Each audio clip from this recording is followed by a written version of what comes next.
How Latrell Sprewell wasted his career is a story of immense talent undermined by poor decisions. In the 1990s, he was an NBA star with the Golden State Warriors, earning 4 All-Star appearances and even All-NBA first-team honors. But today, he is remembered for 2 things: choking his coach and rejecting a $21 million contract with the infamous words, "I have a family to feed." His tale serves as one of the NBA's most stark examples of potential squandered through self-destructive choices. Latrell Sprewell entered the NBA with promise. Drafted 24th overall by the Golden State Warriors in 1992, the Alabama product made an immediate impact. In his rookie season, he averaged over 15 points per game and earned all-rookie second-team recognition. His rise was meteoric.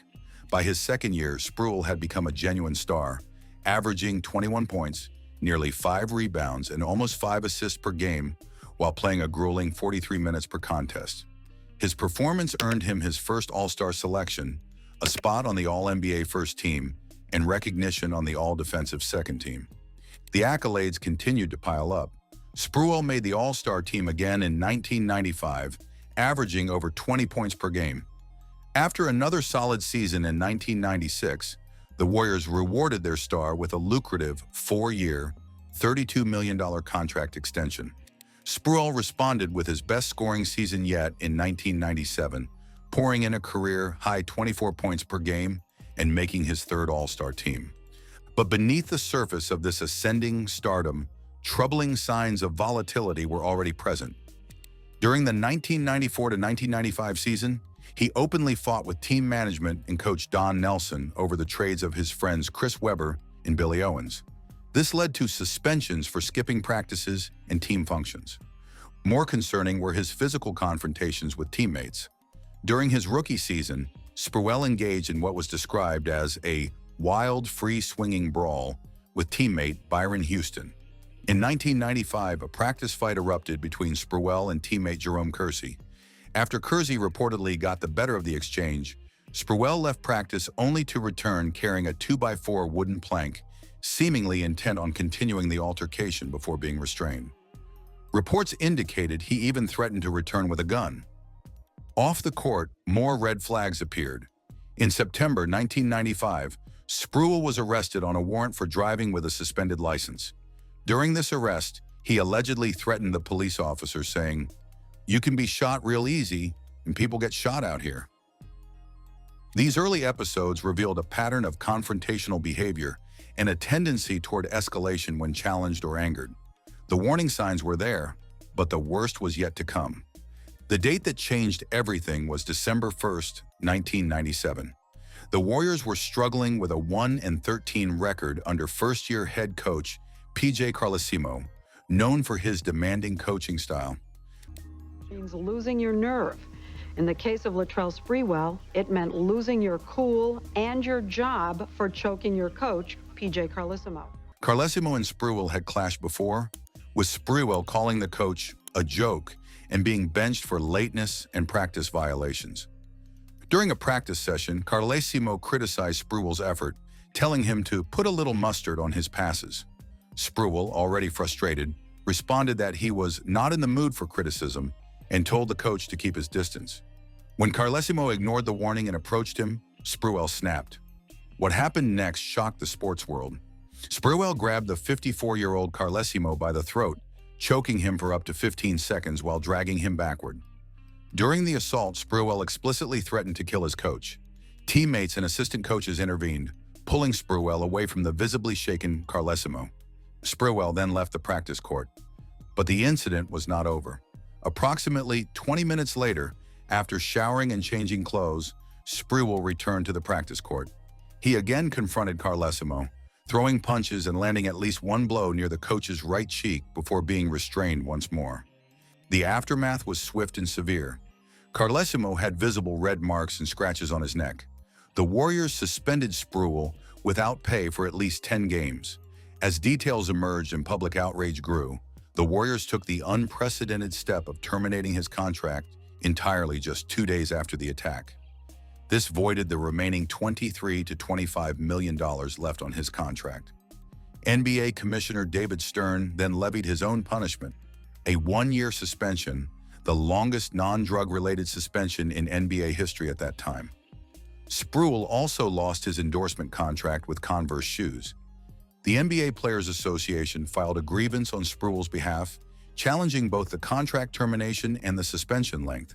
The case went to arbitration, where the arbitrator found that terminating Sprewell's contract after suspending him lacked just cause under the collective bargaining agreement. The contract termination was overturned, but the suspension was upheld, though reduced to cover only the remainder of the 1997 to 1998 season. This still cost Sprewell approximately $6 million in salary. Sprewell fought back legally, filing lawsuits against the NBA and Warriors alleging racial discrimination and conspiracy. These suits were unsuccessful, dismissed as baseless, and his attorneys were sanctioned $153,000 for pursuing frivolous litigation. During his suspension, Sprewell was involved in a high-speed car accident, reportedly driving 90 miles per hour, that injured 2 people. This led to a reckless driving charge and 3 months of house arrest. Despite this unprecedented controversy, Sprewell's career was not over. In January 1999, after the NBA lockout ended, the Warriors traded him to the New York Knicks. In New York, Sprewell experienced a remarkable period of redemption. Knicks fans embraced his intense playing style and perhaps his rebellious image. He quickly became crucial to the team's success. In the shortened 1999 season, Sprewell helped lead the 8th-seeded Knicks on an improbable run to the NBA Finals. Though they lost to the San Antonio Spurs, Sprewell shone, averaging 26 points per game in the finals. He remained productive with the Knicks over the next 4 seasons, averaging between 16 and 19 points per game. His performance earned him his 4th and final All-Star selection in 2001, but controversy continued to follow him. Before the 2002 to 2003 season, he reported to training camp with a broken shooting hand. He claimed the injury happened when he slipped on his yacht, but the Knicks, skeptical of this explanation and upset about his failure to report the injury promptly, fined him a team record $250,000. Sprewell then sued the New York Post for reporting that he broke his hand in a fight, a lawsuit he ultimately lost. In July 2003, the Knicks traded Sprewell to the Minnesota Timberwolves. In Minnesota, he joined forces with superstar Kevin Garnett and veteran point guard Sam Cassell, forming what was called the Big Three. The combination worked well initially, with Sprewell averaging nearly 17 points per game in the 2003 to 2004 season, helping lead the Timberwolves to the Western Conference Finals for the first time in team history. It was during the following offseason that Sprewell made the decision that would abruptly end his NBA career. Entering the final year of his existing contract, which would pay him over $14 million for the 2004 to 2005 season, the Timberwolves offered him a 3-year contract extension worth $21 million. This represented an average annual value of $7 million, a significant reduction from his current salary, which Sprewell apparently viewed as insulting. Sprewell rejected the offer with words that would haunt him forever. "Why would I want to help them win a title? They're not doing anything for me. I'm at risk. I have a lot of risk here. I got my family to feed." The quote was widely interpreted as tone-deaf and greedy, coming from an athlete who had already earned tens of millions and was being offered millions more. Sprewell and his agent seemed convinced he could secure a more lucrative deal as a free agent after the season, believing the $7 million per year offer was a slap in the face. This proved to be a catastrophic miscalculation. Sprewell had one of the worst statistical seasons of his career in 2004 to 2005, with his scoring average dropping to under 13 points per game, his lowest since his rookie year. When he entered free agency in the summer of 2005, the market he expected failed to materialize. No team offered him anything close to the $7 million annual salary he had rejected. According to his agent, the best offer he received was for the league minimum, around $1 million for a single season. Declaring such offers unacceptable, Sprewell never signed another NBA contract. His playing career ended abruptly at age 34. His exit from the NBA did not mark an end to his troubles. Instead, his post-playing years were filled with financial and legal difficulties that starkly contrasted with the nearly $100 million he earned during his career.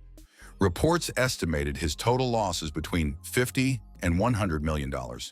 In late 2007 and early 2008, his $1.5 million yacht, ironically named Milwaukee's Best, was repossessed due to defaulted payments. It was later sold at auction for just over $850,000. Around the same time, his $3 million home in New York and his primary residence near Milwaukee faced foreclosure after he failed to make mortgage payments. Additionally, he reportedly owed over $3 million in unpaid taxes in Wisconsin. Legal issues also plagued his retirement. In 2006, police investigated allegations that Sprewell had assaulted a woman aboard his yacht, reportedly strangling her during an argument. More significantly, in late 2007, he was sued for $200 million by his long-term companion and the mother of 4 of his children. The palimony suit alleged that Sprewell had broken a long-standing agreement to share his life and fortune with her, abruptly cutting financial support for her and their children.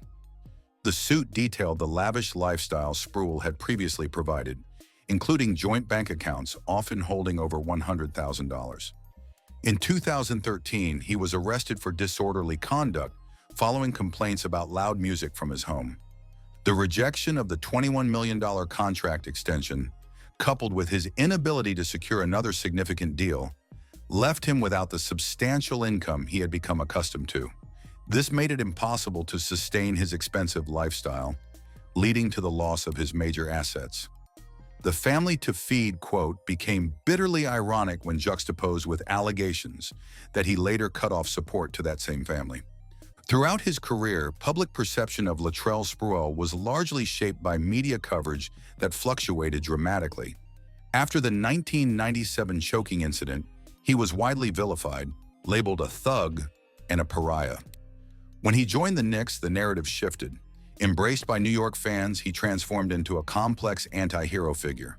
His intense play, defiant attitude, and role in the Knicks' unexpected finals run fostered a degree of redemption in the public eye.